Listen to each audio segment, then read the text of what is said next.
Hello, in this video, we will learn how to create your August dump photo trend on Instagram. Don't forget to like the video and subscribe to the channel, and activate the notification bell to receive all updates.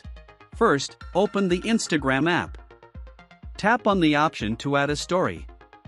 Choose the photo you want to add the sticker to. Click here, and you will find the option to add stickers. Go to the search option and type add. Choose the option yours add. Now, type your August dump. Click on Done. You can resize the sticker according to your preference. Now, share the story.